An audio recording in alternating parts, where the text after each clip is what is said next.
Podcast with Nikta Gina. Spesial loh, pokoknya nontonnya itu di Dede TV, bukan Kakak TV. Terima kasih.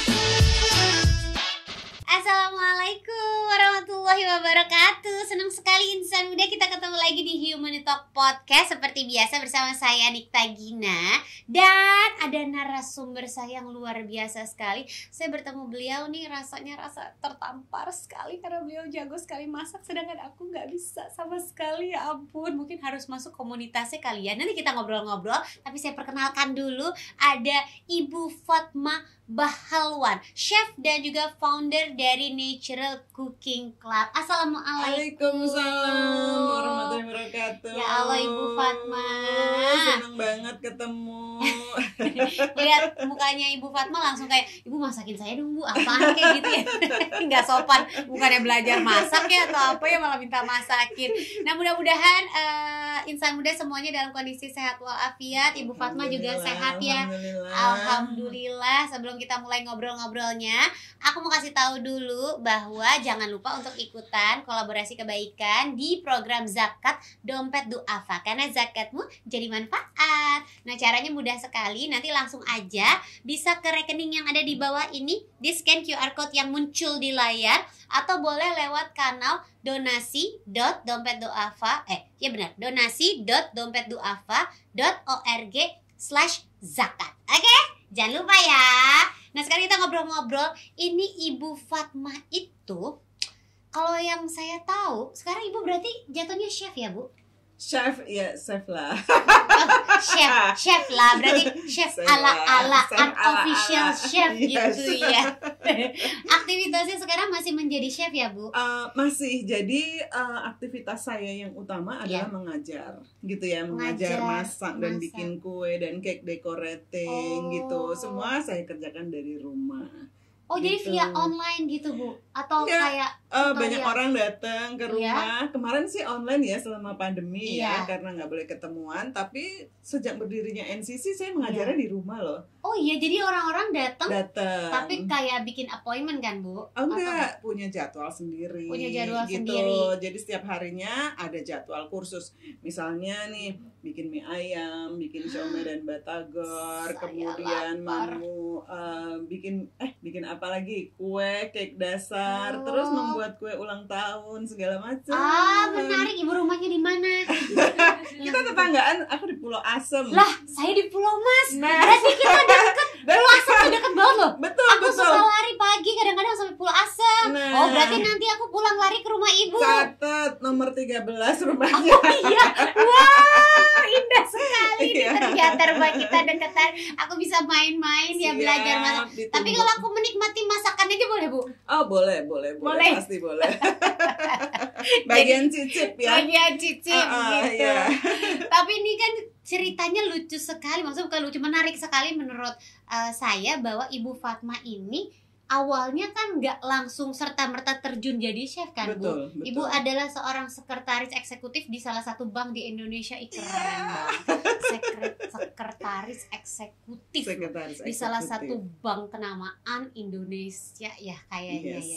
Kok bisa tiba-tiba kayak geser haluan gitu loh? Haluannya terlalu jauh gitu ya. Bener. Betul. Tapi semua pasti Allah yang atur ya. Jadi saya memulainya itu ketika di tahun 98. Itu Jakarta huru-hara. Iya, betul. Krisis ekonomi yang sangat menyakitkan, yang nilai uang tuh nyusut luar biasa. Sehingga saya suami istri yang biasanya gaji bulanan masih bisa untuk hidup sebulan dan masih sisa gitu, tiba-tiba menjadi cukup buat beli beberapa kaleng susu saja gitu. Sehingga saya berpikir kayak harus melakukan sesuatu gitu ya, karena saya berhadapan dengan pilihan hidup hidup segan mati tak mau, enggak sih ya. Hidup hemat atau menambah penghasilan gitu. Jadi saya berpikir apa ya yang mesti saya kerjakan, tapi saya jatuh pada pilihan harus menambah penghasilan kayak gitu, supaya kualitas hidup rumah tangga saya itu minimal sama, kalau bisa lebih baik lagi gitu. Nah gara-gara milih menambah penghasilan, terus apa yang bisa saya kerjakan? Saya seorang sekretaris yang sehari-hari tuh hidupnya di belakang meja. Iya. Kalau bos ada, saya harus ada. Kalau bos tidak ada, lebih harus ada lagi karena saya mewakili beliau, gitu. Iya, betul. Sehingga saya mikir saya bisa ngapain ya yang bisa mendapatkan penghasilan, tapi nggak pergi dari tempat saya bekerja gitu. Nah, saya pikir saya bisanya apa? Waktu itu banyak artis-artis yang buka usaha makanan. Oh. Meriam Bellina bikin Angkatannya brownies. masih Meriam Bellina ya? Meriam Bellina Iya, bikin betul, brownies iya. ya. Terus istrinya siapa tuh banyak ya pokoknya zamannya. Belum zamannya Shiren Sungkar. Belum ya, Bu mereka ya? belum lahir jangan-jangan ya. Nah itu mereka pada bikin brownies, bikin kue segala. Saya pikir saya kan bisa gitu. Ibu saya mengajarkan sejak saya kecil itu anak perempuan harus bisa masak, harus bisa Ibu jangan ngurus lihat ke rumah. saya ya. Oh enggak, madep Oke, ke sana. jangan ke sana ya, Bu. Atau ada kamera aja ya, Bu. Ya. Harus bisa menjahit, harus bisa merajut, harus bisa. Nah, bekal dari ibu saya itu Iya. menjadi salah satu hal yang kemudian saya memilih. Saya kan bisa loh bikin kue gitu. Kue saya lebih enak daripada yang sudah ada ini. Mereka bisa laku, pasti saya bisa dong ya, kan sama-sama manusia gitu ya, makan nasi juga sama-sama gitu. Akhirnya saya pun mulai membuat kue. Yang biasanya di tahun 98 itu. 98 tuh saya bikin kuenya hanya dibawa ke kantor. Okay. Itu ya, saya pertama bikin bolu kukus 10 biji gitu ya. Saya suka mencoba resep. Setiap subuh saya bangun duluan dibanding tuh anak-anak saya dan suami. Saya nyobain resep. Kalau bikin bolu kukus satu resep jadinya 15. 5 dimakan di rumah, 10 saya bawa ke kantor. Di kantor saya kasih harga, nggak bagi-bagi gitu, langsung 1.000 gitu. Hari ini bikin bolu kukus, besok bikin lemper, besok bikin kroket, besok bikin risoles, terus aja seperti itu. Akhirnya saya di kantor tuh terkenal jadi tukang kue. Bukan jadi sekretaris lagi ya, merangkap ya. Iya benar. Jadi kadang-kadang saya di kantor seorang sekretaris itu kan bajunya pakai blazer gitu, tapi saya nggak yang nggak pakai mini-mini ya, Bu ya, karena saya di bank Islam ya. Okay. Nah terus udah gitu sepatunya tinggi ya, jalannya ketat-ketat. Iya, gitu, betul, ya, okay. Iya. Identik seorang sekretaris ya. Iya seperti itu. Nah dengan pakaian itu, ketika saya kemudian memilih untuk menambah penghasilan, saya pun bawa tambah isinya klepon gitu. Terus sudah bajunya nggak lagi pakai blazer, tapi pakai topi chef yang tinggi ya, Bu. Tapi respon dari teman-teman itu luar biasa ya. Mereka senang banget gitu. Malah setiap hari pagi tuh sekitar jam 10, saya paham bener ya kalau jadi pegawai kantor jam 10 tuh jam lapar. Terus mereka telepon, "Mbak Fat, hari ini bawa apa?" "Oh, aku bawa klepon." gitu. "Ya udah deh, kita beli." gitu. Jadi sangat menyenangkan dari jualan 10 sampai kemudian 20 lebih. Paling banyak tuh sekitar 30 lah saya jual. Lumayan, Bu. Satu hari itu. Satu hari. Terus sekali waktu ada teman yang telepon dari lantai lain. Saya di lantai 15, dia di lantai 9. "Mbak Fat, gini, besok aku ada meeting. Daripada aku cari kue susah-susah, kamu aja bikin." "Oh iya, berapa banyak?" 100 biji. Wow. 100 biji. Dalam hati, ini rezeki nomplok tapi gue ngerjain sendiri, gimana nih gitu. Biasanya kan bulet-buletin kue itu ya 10-15 oke lah ya. Tapi 100 ini adalah PR. Tapi saya terima tantangan itu gitu. Lalu saya pun di rumah mengajak tetangga-tetangga, ibu-ibu. Saya kebetulan tinggal di Matraman. Oh, nggak ngajak suami ya, Bu? Oh, enggak, di bagian pergi ke kantor. Suami saya paling jago bikin kemasan dia. Oh, baik. Gitu, sangat mendukung. Nah, akhirnya berkembang tuh ya. Jadi terima pesanan 100 beres nih, ibu-ibu tetangga tuh sangat senang sekali membantu.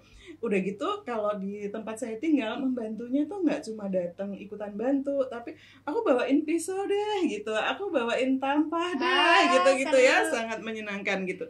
Nah akhirnya berkembang terus, kue-kue loyang itu dari mulai 4 sampai bisa bikin ratusan loyang. Wow. Itu modalnya adalah mixer hadiah perkawinan. Dulu waktu saya kawin dapatnya kado.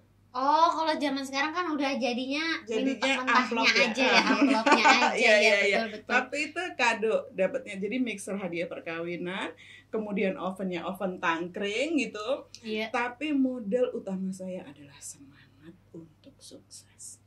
Seperti itu. Insan muda, semangat untuk sukses ya kan. Jadi ada niat dulu ya Bu. Bener. Karena percuma kalau misalnya kayak keahlian ada, bakat terpendam mungkin ada, tapi nggak ada niat, nggak ada semangat, ya nggak jalan juga. Betul, gitu ya. Iya. Kayak aku sedang bicara sama diri aku sendiri deh. Kayak pengen bisa masak, tapi mungkin kayak niat atau hilalnya belum muncul, jadi nggak bisa sampai sekarang. Mesti beli niat dulu ya. Kayaknya itu deh Bu. Jadi benar-benar waktu itu struggle sekali Bu di awal profesi baru itu. Betul. Jadi jalan 2 profesi kan Bu? Waktu itu masih jalan 2 profesi ya. Jadi 98 ke 2000, tahun 2002 ya. Ada something yang different gitu, karena banyak orang yang suka sama makanan dan kue yang saya buat. Jadi yang tadinya kue-kue, saya berkembang mulai terima pesanan tumpeng, lunchbox, snacksbox gitu. Pokoknya itu urusan makanan saya kerjakan. Karena banyak yang suka, maka banyak yang nanya, Mbak Fat, kuemu enak banget, resepnya kayak gimana? Saya kasih tahu. Gitu. Oh, malah dikasih tahu ya Bu? Padahal itu harusnya rahasia dapur. Iya, jadi saya nggak suka rahasia. Karena saya pernah punya pengalaman seperti itu. Jadi saya tanya sama teman, disalah-salahin terus gitu ya. Sampai kemudian saya berjanji dalam hati saya, kalau ada orang yang tanya tentang resep saya dan saya tahu, akan saya beritahu.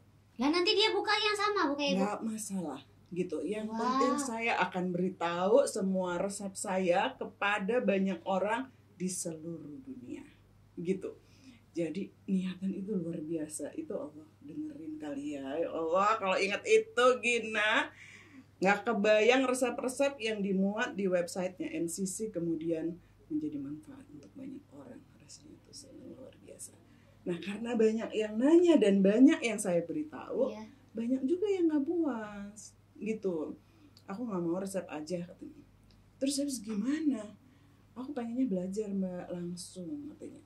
Oke. Kalau belajar langsung berarti bayar gitu. Maka jadilah kursus masak itu. Saya pun dipanggil ngajar lah setiap Sabtu Minggu gitu ya, libur nggak kerja, diundang kumpulan ibu-ibu di mana, ya, yuk datang, yuk belajar bikin bolu, bikin segala macam roti, segala macam. Aduh, seneng banget saya mengajar. Tapi saya dapat rezeki dari situ.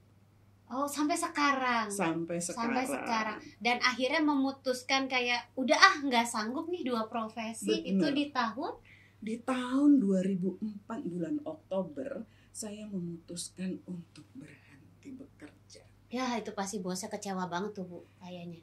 Biasanya didampingi, diasistenin, mungkin kayak diketikin, dikasih kue juga, ya enggak? Tapi bos saya itu luar biasa, orangnya sangat baik ya. Bapak Mahnan R. Kamaludin, saya nggak pernah lupa namanya. Justru dia mendukung. Ketika kemudian saya setahun mikirnya untuk kayak udah nggak adil ya, badan capek banget, pulang kerja bikin kue lagi segala macam, lama-lama capek ya, terutama di saat bulan Ramadan. Jadi kalau Ramadan itu pulang di jalan maghrib harus berbuka puasa terpaksa di bis, naik bis patas waktu itu ya. Aduh iya Ibu, ya ampun. Ibu generasinya bareng saya sih. Tapi kayaknya lebih senioran Ibu ya kayaknya. Lebih senior banyak lah ya. Iya betul-betul. Sehingga kemudian saya berdoa, ya Allah, saya harus bagaimana? Saya harus memilih mau kerja atau mau bisnis gitu ya. Istikharah lah itu ya. Kemudian benar-benar setahun kemudian, jadi Ramadan tahun berikutnya, saya mikir dari tahun 2003 2004 tuh 2 minggu sebelum Ramadan saya tuh udah shake hand sama Bapak Mahnan ini, bos saya bilang, Bapak, saya mau berhenti bekerja. Kamu berani berhenti bekerja? Berani. Serius Pak, serius. Apa yang kamu kerjain? Saya mau bisnis makanan.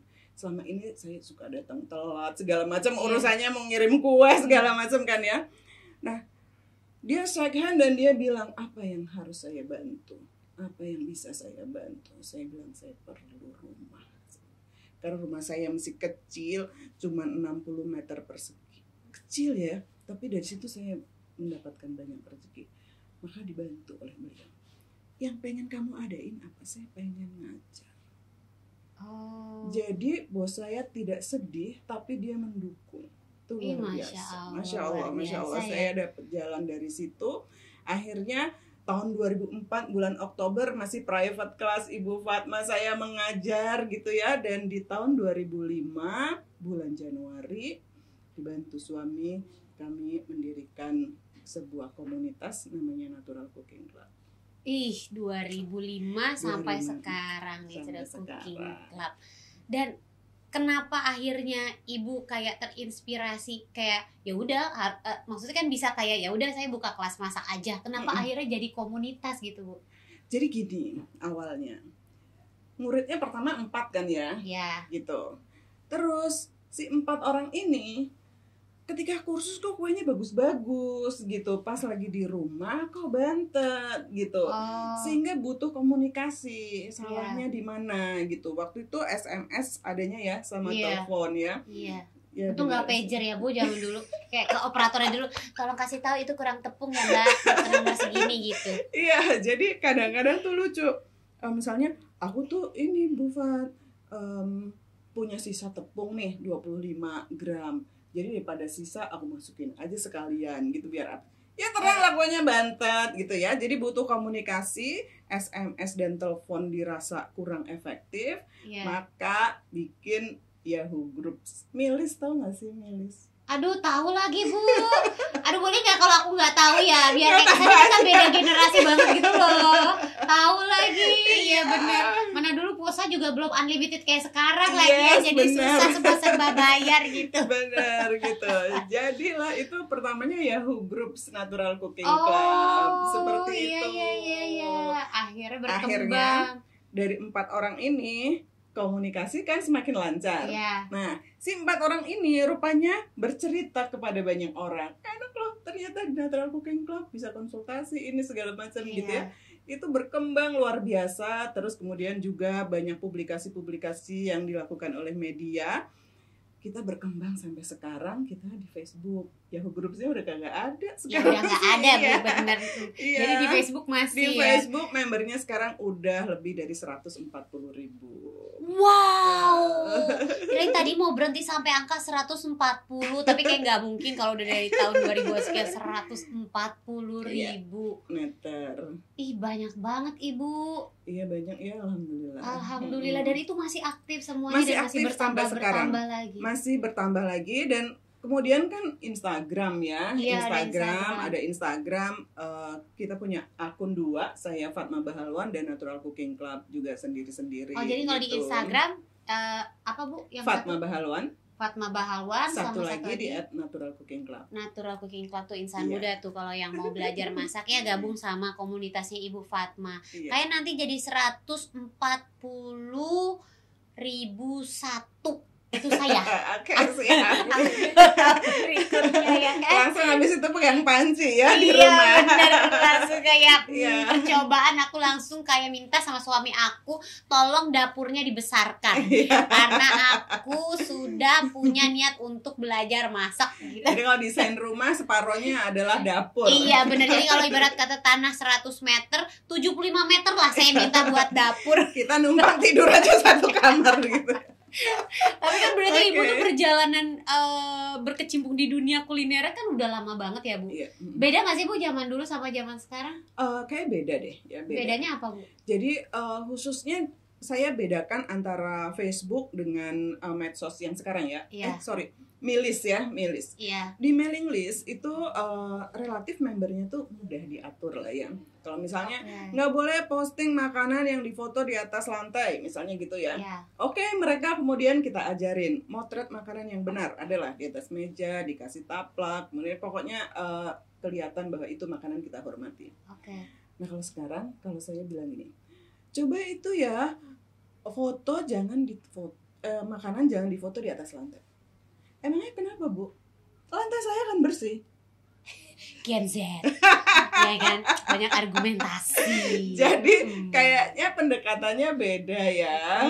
Iya, seperti bener, itu. bener. Akan tetapi anak-anak sekarang tuh lebih kreatif, lebih inovatif, banyak dan lebih banget argumentatif. Nah, yes.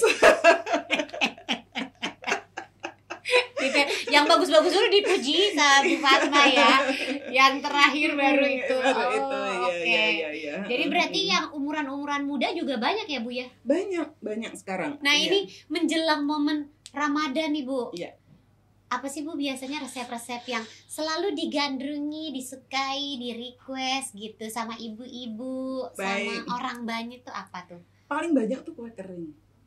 Kue maksudnya kayak nastar, sagu keju, putri salju, kastengel, ini nomor 1. Oh iya, itu kan buat lebaran gitu ya. Mereka yang bisnis terutama ya. Mereka yang bisnis ini biasanya kelas-kelas di NCC menjelang Ramadan itu pasti nih kue kering penuh gitu. Yang kedua yang paling banyak di request adalah makanan takjil gitu ya. Aduh, enak. Bubur sumsum, aduh, biji salak, lawat, segala macam. Itu juga jadi sumber rezeki ya. Jadi kalau masak untuk sendiri kan gemuk kayak saya nih. Jadi masaknya untuk orang lain. Iya, jadi buat sendiri ya oke gitu. Sisanya untuk bisnis ya Ibu ya. Jadi kita bikin misalnya tinggal di satu komplek gitu ya. Ya udah tetangga-tetangganya sekalian dibikinin tapi bayar. Nah, itu tuh. Jadi ada bayarnya. Jadi gemuknya nggak ke badan tapi ke kantong, ya kan? Nah, terus kalau akhirnya Ibu mengenal dompet duafa itu gimana Bu waktu itu ceritanya? Jadi ceritanya ada salah satu siswa kursus yang rupanya bekerja di dompet duafa gitu ya. Sekali waktu dia punya program untuk cari dana di bulan Ramadan. Terus Bu Fat bisa nggak bantuin kita? Saya dengan senang hati bantu gitu karena gini ketika kita sudah mulai alhamdulillah ya punya sisa uang gitu ya dari tuh sepi loh kalau kita nggak melakukan sesuatu, tidak beramal, tidak melakukan sesuatu yang cuma-cuma gitu yang untuk amal saja. Dilalah kok diajak gitu ya, namanya Revia waktu itu gitu. Bu Fat yuk kita ini ya syuting masak tapi sambil cari dana. Ya dengan senang hati gitu. Yuk. Terus di mana tempatnya studio? Udahlah di rumah saya aja kata saya gitu. Waktu itu pandemi ya mulainya kalau nggak salah gitu. Jadi ya udah syuting aja di rumah kayak gitu. Cari dana, seneng banget saya gitu ya. Nah seperti itu. Terus akhirnya nyambung lagi setiap kali dompet duafa calling. Buat kegiatan ini ya, ayo berangkat siap. Berarti udah banyak banget kayaknya program-program yang kolaborasi sama Ibu Fatma ya? Ada beberapa kali sih alhamdulillah. Dan rata-rata masak? Rata-rata masak. Aduh menyenangkan banget. Apalagi menjelang Idul Adha, bikin sate, bikin steak, sate kambing, steak. Aduh ya Allah menyenangkan banget. Satu kalimat Bu buat dompet duafa. Dompet duafa itu adalah lembaga yang amanah buat saya ya, sehingga siapapun nggak usah ragu lah nitip gitu ya, karena saya udah lihat sendiri dimanfaatin untuk apa saja. Setiap dana sedekah, zakat, infak itu dimanfaatkan untuk apa saja tuh ngelihat sendiri sehingga nggak ada kata ragu. Titipkan saja di dompet transparan ya, pokoknya semuanya jelas ya. Seperti aku selalu bilang, dijembrengkan secara nyata pokoknya. Kalian nggak perlu khawatir, nggak ada yang diumpet-umpetin gitu ya Bu ya. Terima kasih banyak Ibu Fatma. Terima kasih juga. Semoga selalu menginspirasi bunda-bunda di Indonesia. Semoga semakin banyak yang jadi semangat gara-gara ceritanya Ibu Fatma hari ini. Sehat selalu ya Ibu. Amin, terima kasih, sehat juga. Amin ya robbal alamin. Terima kasih pokoknya insan muda yang sudah menyaksikan dan mendengarkan Humanity Talk Podcast hari ini. Dan jangan lupa juga sebelum aku akhirin perjumpaan kali ini, aku mau kasih tahu lagi, ayo ikutan kolaborasi kebaikan di program Zakat Dompet Duafa karena zakatmu jadi manfaat. Caranya nih bisa dilihat ya, ada nomor rekening di bawah sini, scan QR code-nya yang ada di layar, atau boleh ke kanal donasi.dompetduafa.org/zakat. Oke, sampai ketemu lagi di episode berikutnya. Nikta Gina dan Ibu Fatma pamit. Assalamualaikum warahmatullahi wabarakatuh.